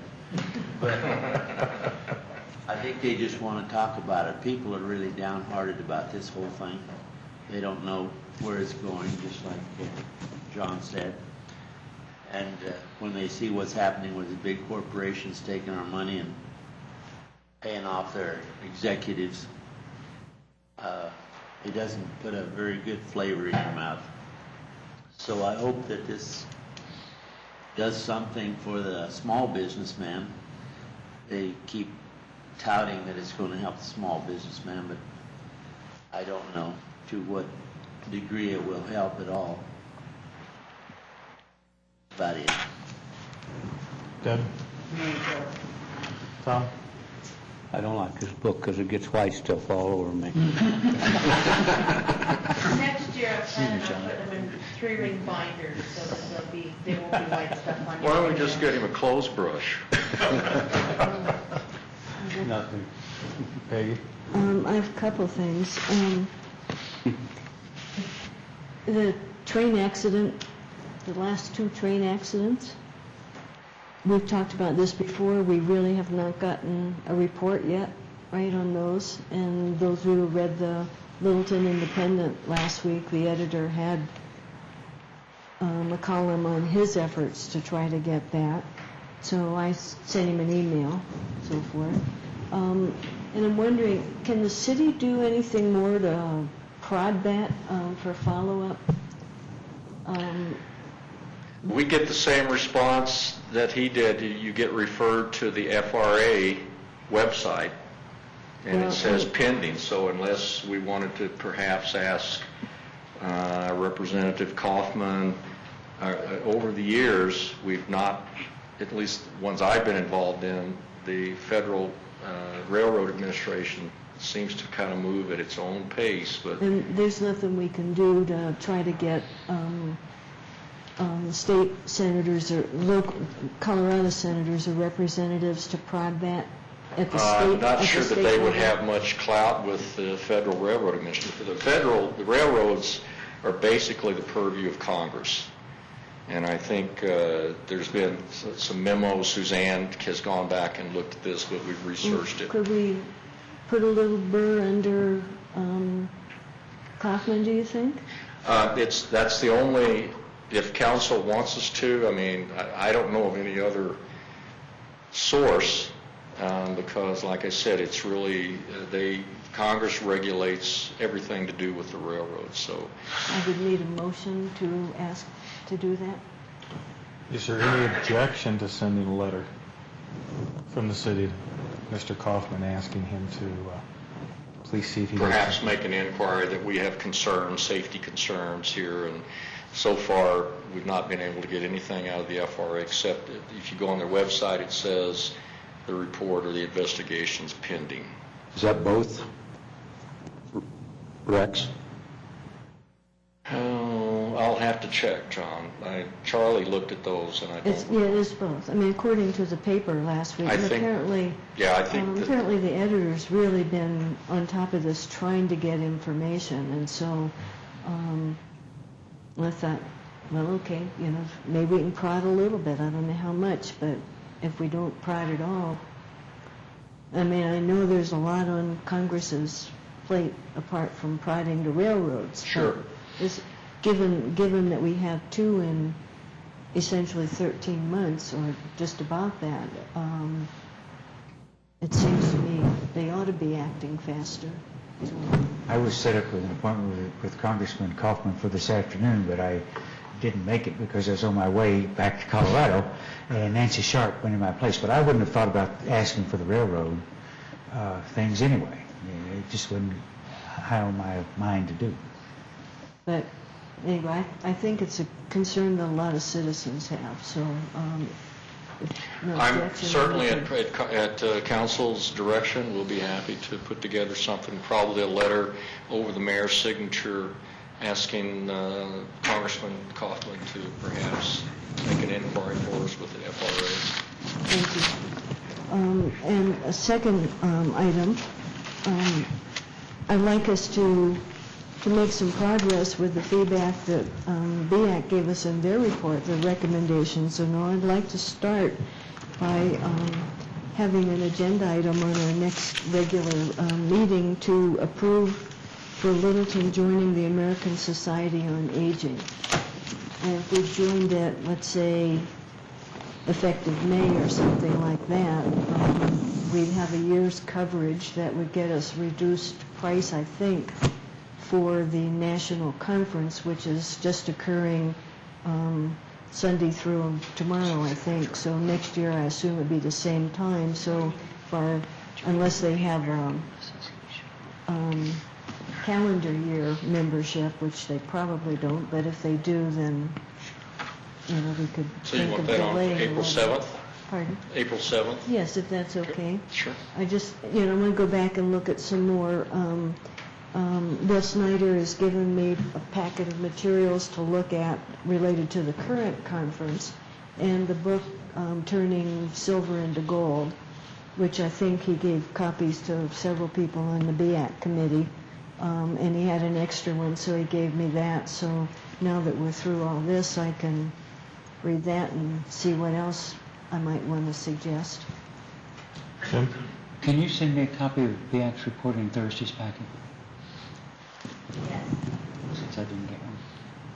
Doesn't Chris have money in his budget just to go ahead and join that association? He probably does. I can check with him. I don't know if we need an agenda item and everything else. Well, I'd like to have that in some formal way so that in the future somebody knows we did at least one thing, and I hope we'll do some more things that the report recommends, but that way we have an acknowledgement of that. Why don't you put it on the consent agenda? Okay. Please. Then, if anybody out there in the public happens to still be watching us, I want to again encourage people to, lend helping hand wherever they can. And a lot of people can't do too much other than maybe helping people in and out of a car because they're already feeling the pinch themselves. But one thing people can do is to say hi to each other and to wave to each other. Every now and again, I'm walking down the street and I wave and people just drive by, and that's okay. But I want to remind people that we don't know what kind of hardships people are enduring. They don't necessarily tell us what kind of tragedies they're facing in their lives. And I think at times like this, it helps everybody to be even more friendly to each other. And Littleton's known for its helpfulness and friendliness, but just remember that other people may be finding it much more difficult than we individually are. So just remember what we like so much about Littleton and keep doing more of it. Thank you. Anything else?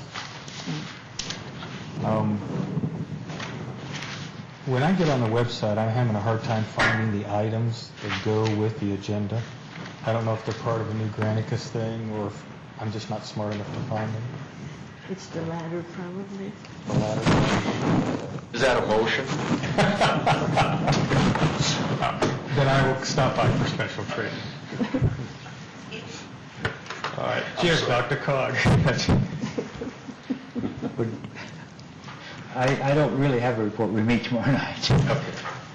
Anything else? Then we are adjourned.